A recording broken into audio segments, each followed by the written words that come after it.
Supreme court bar association के member की हैसियत से मैं आज यहाँ जो सुप्रीम कोर्ट बार की बॉडी है उसके ऊपर मेरे शदीद तहफ़्फ़ुज़ात हैं, मैं वो बयान करना चाहता हूँ। ये मेरी ज़ाती हैसियत में है।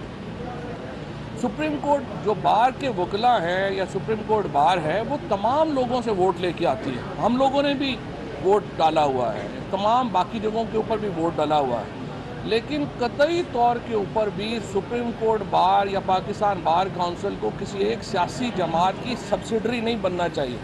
जो यहाँ पे होता नज़र आ रहा है। और इसके पीछे जो कुछ भी उनकी वजूहात हैं, मेरे ख़्याल में पाकिस्तान की जो तमाम बार काउंसिल्स हैं उनको सुप्रीम कोर्ट बार के प्रेसिडेंट और पाकिस्तान बार काउंसिल के कर्ता धर्ताओं का के जो रवैया है, जो किरदार है, उसका नोटिस लेना चाहिए और एक भरपूर तरीके से इनके मुहासबे के लिए उनको आगे बढ़ना चाहिए।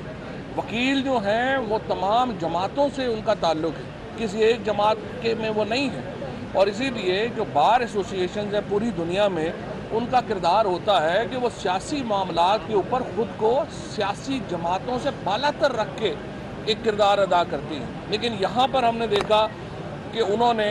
अपने आप को अलाइन कर लिया है एक सियासी जमात के साथ और उसमें सुप्रीम कोर्ट बार का मामला नहीं है, सिर्फ उनकी जो बॉडी है, एक दो लोग ऊपर जो बैठे हुए हैं, उनका ज़ाती इंटरेस्ट है जिसने सुप्रीम कोर्ट बार को यरगमाल बना लिया है। और मेरी नज़र में इसके ऊपर बार काउंसिल्स जो हैं पूरे पाकिस्तान की वो इनका कंडक्ट, और इसीलिए अभी आपने देखा लाहौर बार में इस ग्रुप को जो भरपूर शिकस्त हुई वो भी एक नफ़रत का इजहार है वकीलों का बार एसोसिएशन की मौजूदा लीडरशिप से। और अगर ये सिलसिला जारी रहा तो जाहिर है इसके ऊपर मज़ीद आवाज़ जो है वो उठेगी।